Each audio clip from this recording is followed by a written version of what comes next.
Hello and welcome to Future Procurement. My name is Robert Freeman and today I'm glad to welcome Lars Kuch Pedersen from Denmark. Honestly, it's the first time in quite some interviews we had the guest from the same time zone with me. So Lars is a founder and CEO of LienLinking company. Warmly welcome, Lars. Thank you very much, Robert. Thank you for having me here. Lars, and before we really come into the details about your current company that you have established and your current activities, please give us a bit of the background of who you are and what have you been doing before today. Yeah, well, I think I should start with when I studied at university. I took a general business degree, but then I got really interested in supply chain and logistics because I saw great potential in the value chain. And after university, after having studied supply chain, I came into the procurement world basically by coincidence. And I had many different jobs, working mainly in procurement, but also in supply chain for a big British company called Wolseley, which is the world's leading distributor of plumbing articles. Okay. And for that big company, I worked in many different positions, starting as procurement analyst, and then worked my way around in the business. And my latest position was as head of procurement in Wolseley, Central Europe, covering basically 5 countries with 5 different wholesale companies in it. And it was in that role I basically saw a need for a new type of solution that could help the procurement function work more effectively and also help procurement manage suppliers in a new way. That's interesting. And Lars, in your self-description, you say that you are helping procurement and supply chain leaders to manage supplier relationships, risks, quality, and performance. Please say, how do you deliver on that? Is it this platform which helps to deliver on that promise? Yes, so I started LienLinking 4 years ago because I saw this great need in the market. And LienLinking, it's a cloud-based solution built for the procurement teams in medium-sized to large companies. And what you can do on the solution is to collect and consolidate all the what we call tactical data you have on your suppliers. So it's data that's relevant for you as, for instance, a contract owner to have access to make an evaluation of your suppliers, but also to go to a supplier review meeting and give a 360 feedback to a supplier on how the performance is on their quality, on their general performance on delivery, on their service to your colleagues within the organization, on risk and other parameters you find relevant. And the way we do this is we basically integrate with the company's ERPs, data warehouses, or other data sources where there are data on suppliers, and then get these data to the LienLinking platform. But then on top of that, you can also add ratings, reviews. So from TripAdvisor, you use these 1 to 7 star ratings. Yeah, exactly. We also apply this methodology, so you can have people rate suppliers on online surveys that you can create via our platform. And stakeholders can also create what we call non-conformance reports on suppliers, or you could call it claims, etc. So the point is basically to gather and show on one solution all the data on your suppliers. So you automatically have a 360 supplier scorecard on each supplier. And you can then take these data and go into a review meeting with suppliers and give them a detailed feedback on how they perform on your measures and where they need to improve their performance, basically. That's overall what we do. And then on the solution is a key functionality around sharing these facts and data with your suppliers. So we have made it very easy to open this scorecard to the suppliers, so the suppliers actually understand what you measure the suppliers on and how they perform on these measures. Information stored for me as for your customer, is it shared with the other customers of yours? I mean, is there a pool of suppliers who receive the feedback from many companies? Is it how it's working, or is it inside the company different people can rate this as a supplier? Can you elaborate? It's within the company. So confidentiality is quite important for us. Yeah, because I was surprised. Like, Okay. So when I say this about this TripAdvisor rating, it's just for internal use within the company. So it's not like other companies can see these ratings. So it's in a very closed environment. But you can decide if you give a star rating, for instance, on a supplier. Then you can decide, do you want to share this with this specific supplier over LienLinking? And then you can automatically share the stars with suppliers on the platform, so they understand the rating they have received, basically. What is the biggest benefit? As I see, it's this feedback system that gives the feedback to supplier, and then also shares these feedbacks within your company to different people who will make maybe the same choose the same supplier later on, and then they are more aware of what to expect. Or so key value here is, first of all, to get a 360 picture on each supplier. That's something we do not see many places in procurement, that you actually have access to all the relevant information you need to make a good evaluation of each supplier, and to actually go to a supplier meeting and give a concrete feedback on where they need to improve their performance. So that's first point, to give new insights into the collaboration with a supplier. That's good. Secondly, we also see in bigger companies there are many people in collaboration and interacting with suppliers. And these many people have many different views on each supplier. And then they could give different messages to the same supplier, basically. Some people are happy about a supplier, other people are dissatisfied with a supplier. And then you would give very mixed signals to the same supplier. But with LienLinking, you have one reference point. You have one scorecard, you could say, where you can see across the organization, where are we? What is the satisfaction in general with this supplier? What does the numbers say on delivery, on quality, etc.? So we all have the same picture of the supplier. And thirdly, it is this, that you can open your scorecard to the suppliers so they understand how you see their performance, basically. So it's basically bringing a lot of facts to procurement and supplier management that's really not out there today. It's very, very difficult for a contract manager in a larger organization to truly understand, how is the relationship, not between the contract manager and the key account that he's meeting maybe every quarter, exactly. but to understand how is the collaboration within the business at the decentral level, you could say.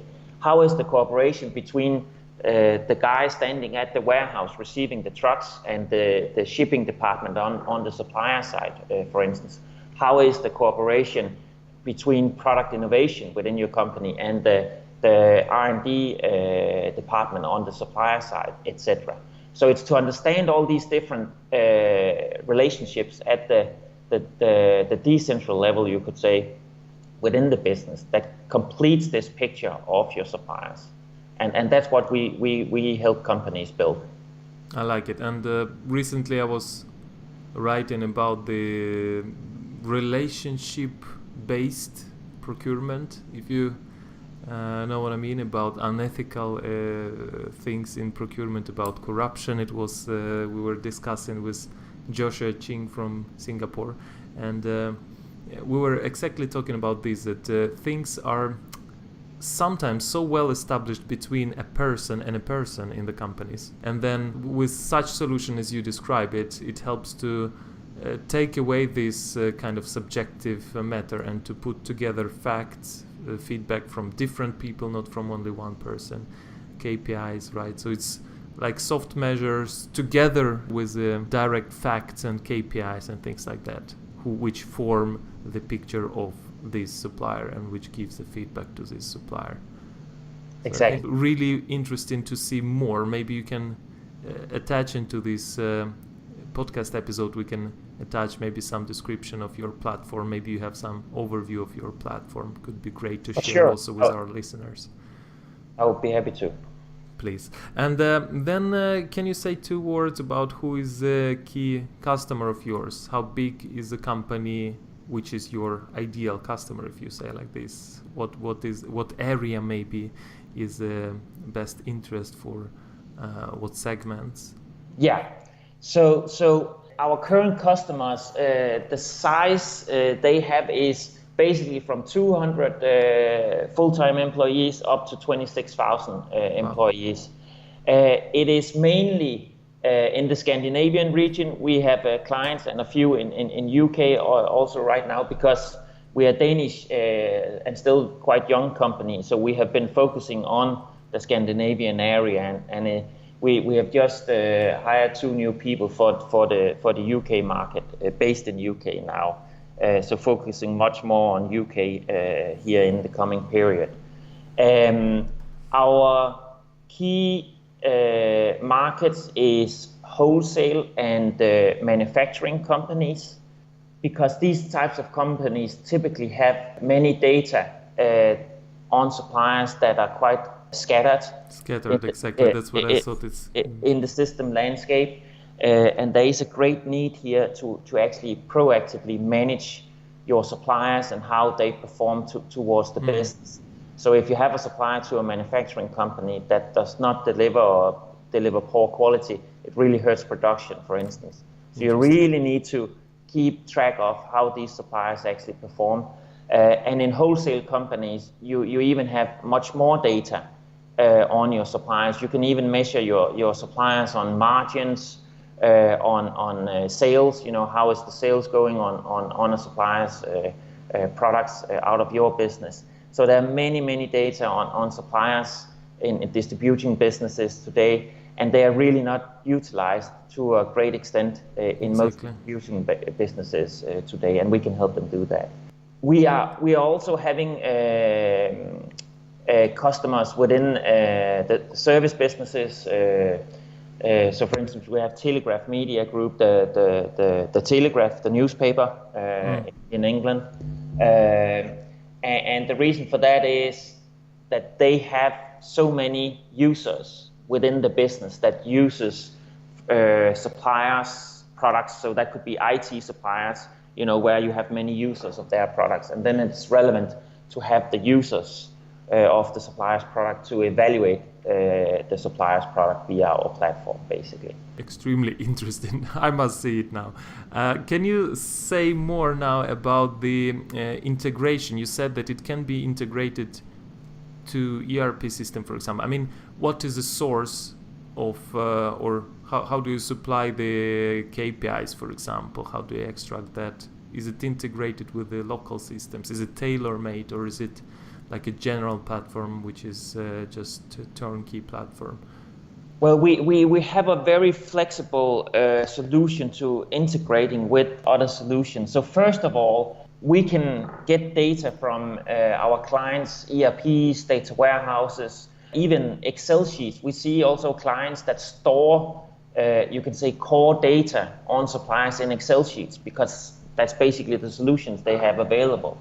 So we take data from both ERPs, data warehouses, and Excel sheets, and it can be all 3 formats and sources within a client company, and then push these data to LienLinking. So you consolidate all the data on the suppliers on the platform. So normally we are the end station for the data, but we also have clients that want to build a management scorecard within the business, where part of this management scorecard is supplier performance that you want to track. And in these cases, we can also feed back to a business warehouse the overall data on how does suppliers perform towards the business. So it goes both ways, the way we can actually integrate, if that makes sense. Yeah, it does. If people decide to go for your platform, how much time does it normally take to integrate all of these things? Of course, it depends very much, but can you just share maybe some of the Yes. examples what it took? It depends very much on the scope of the project, the number of data sources we have to link against. And if you talk implementation, what we also do is if our clients wants us to support them, we go deeply into the implementation. And sometimes we go so deep that we actually go and meet some of the suppliers to help them get engaged on the platform, if that's something that the client wants. Because for us, it's fundamental and so important that our clients get a very efficient implementation where they get very successful as soon as possible, basically.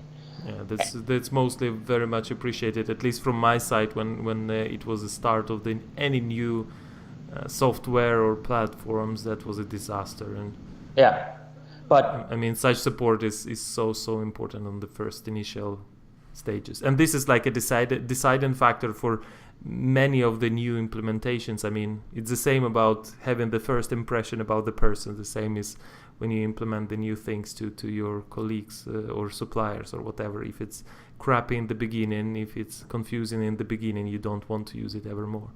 Exactly. It's very important, this first. But how long is this period? Is it first week or first month or? So just so you understand, we are a cloud-based solution. Yeah. So we host the solution. So nothing needs to be installed on our clients' machines, basically. So basically, you can have an account on LienLinking in one day, and you can actually, if you have a supplier list, then we can upload that in 1 minute, and then you can actually use 60% of our solution. So you can be going very fast, technically speaking. It's a matter of days. Then there is the piece around integration with other solutions that can take a bit more time, where we of course need to integrate against the systems that the clients have. But it's a small task compared to many other data integration projects that we see. Just to give you some figures, the fastest implementation we've had is with a British company called ITG. 14 days after we signed with ITG, they had the first 30 suppliers on the platform actively using LienLinking and the data shared by ITG to suppliers. Fantastic. So that's just to say that you can be up and running very fast on the solution. And it's not an implementation that takes many months like we see with other solution providers to actually create real value on the platform. And that's fantastic to have it also user-friendly on both sides, also for suppliers to understand and read and consider this feedback and reports. Exactly. Great, Lars. And then if I come to my next question, it was probably big times discussed here by you. I was wondering about how to build the business confidence for procurement specialists. And I think reducing the stress level at the job, and coming from this firefighting mode and coming into more long-term approach to procurement.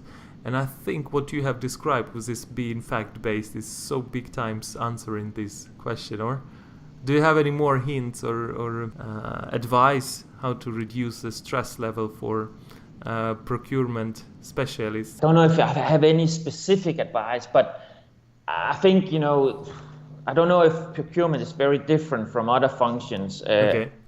The stress level is high in procurement, but also in other areas. I do see a lot of firefighting in procurement, which can create a lot of stress. I see procurement being quite reactive. So it's a bit like we are not always in the driver's seat in procurement, being proactive, managing our business. We have a tendency to be reactive and reacting on the things that happen. So if a stakeholder within the business suddenly calls us and is extremely frustrated with a supplier, then we need to react and solve a problem, maybe a big problem because we haven't heard about it before. We're in denial, right? Yeah, because, well, not denial, but but we don't hear about the problems before they actually grow very big, and then suddenly we need to react very fast. And that can create a lot of stress, I believe. And actually what we are doing with LienLinking is to help procurement manage their business more proactively, because on our solution, you can have, you can say all the angry stakeholders report in via the platform, also on the smaller problems. Not that you need to get involved in all the small problems from procurement side, but just the fact that you understand what is going on, and when you start seeing repeating problems on the same suppliers in the same business area, then you probably should invite this supplier to a review meeting to discuss these issues and solve these issues before they actually grow to these big problems that can give us a lot of headache and a lot of stress within the business. And that's what we help procurement do, basically. Be more proactive in the management of their suppliers. I like it. So this proactivity, or being not recognizing the problems in the early stages. I fully agree. What is very important to hear is that you have also in your mission of the company, or in your value of your company, to really help to go against this reactiveness and to bring a little bit more awareness and proactiveness. Exactly. For procurement. That's great. And can you elaborate a bit on the hard part of the business? We know that one of the role of procurement is to deliver savings and to bring the value for the entire company, generate an extra profit, if I say like this. Does your platform in some way help to do it? Can you elaborate? Yes, it does. Basically, what we help procurement do is to get a lot of facts, get a lot of data on suppliers. So you can go much better prepared to a negotiation with LienLinking, because then you would know where does a supplier perform and where doesn't a supplier perform. And of course, having all the facts on the table, understanding completely how each suppliers are performing, that just helps you go stronger into a negotiation, and it basically helps you achieve a better negotiation result with your suppliers. So in that sense, we can help companies with cost savings. But actually the message we are promoting here at LienLinking is don't manage costs, manage suppliers. Because if you look into many of the surveys and the theory that's done around cost savings measurement in procurement, there are many problems and challenges in that measure. And actually, if you ask the CFOs within the company, I just saw a recent survey made this year, 68% of all CFOs claim that 40% or less of the cost savings reported are actually realized on the bottom line. And that just shows, there is a problem with the cost saving measure. And in my world and in my view, there's so much more potential in procurement than just cost savings. And that's what we are promoting here at LienLinking. And one of these areas where there's much more value in procurement is basically in supplier management. Because if you look at procurement not as a cost-saving function, but as a supplier management function, it's a completely different perspective and mindset. Then procurement's role is then basically to lead and manage your suppliers. Exactly. To make your suppliers move in your company's direction. Imagine if you somehow had all your suppliers just move 5% more in your direction with all the people working on the supplier side. Imagine all the resources you would have access to and all the power you would have. For instance, if you were better at working together with suppliers, logistical departments and R&D departments on how to optimize, for instance, innovation or the supply chain together, there's huge potential value in this. It's not something you can't lead all your suppliers, but at least you can segment your supplier base and identify let's call them your strategic suppliers or important suppliers, that you truly want to manage and lead and work closer with. On these suppliers, there's such a huge opportunity, not just focusing on cost savings, but also focusing on how can we get more value from these suppliers, basically. No, but it's great what you said, and it's actually my biggest passion and my biggest, if I say, area of expertise where I really love to work with. And going into supplier portfolio and trying to find to mine these suppliers who can be strategic suppliers, who can really deliver much more than only products to the company, you know. And this exactly what you discussed is so good, that it's so much more in our suppliers than only buying the products in the right time and in the right price and whatever we say. It's fantastic, and really nicely described by you. If you don't mind, I will use this quote in this description to this blog. It's fantastic. And don't manage cost, manage supplier. Wow, what an idea. I like it. And I think, Lars, we are coming closer to the end of this podcast, and honestly, I don't know if we should conclude somehow even better than this: don't manage cost, manage suppliers. But do you have any more big ideas that you would like to share with our listeners? What is your advice and big idea? My advice would be to be bolder, maybe more ambitious. I think within procurement, and now I'm talking in general, of course, you know, but procurement has a central role, or should have a central role. Basically, procurement, for instance, in a manufacturing company, procurement manage the supplier expenses, which is probably somewhere around 50% of revenue.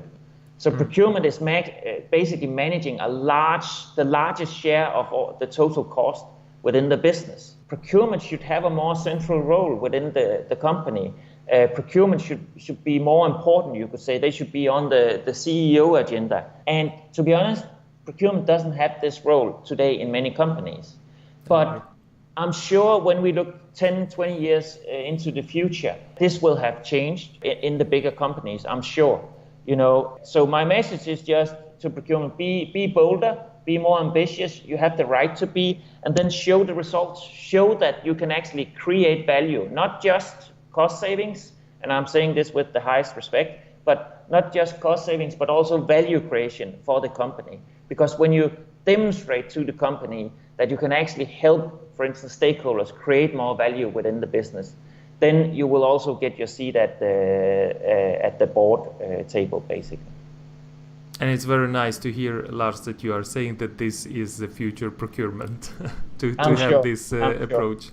And this is absolutely resonating with my vibes, with my ideas, and it's fantastic if more and more people in the profession will spread these ideas around. And thank you, Lars, so much for your precious time to share these messages and wise advice to our listeners. Well, thank you very much for having me here, Robert. It was a pleasure.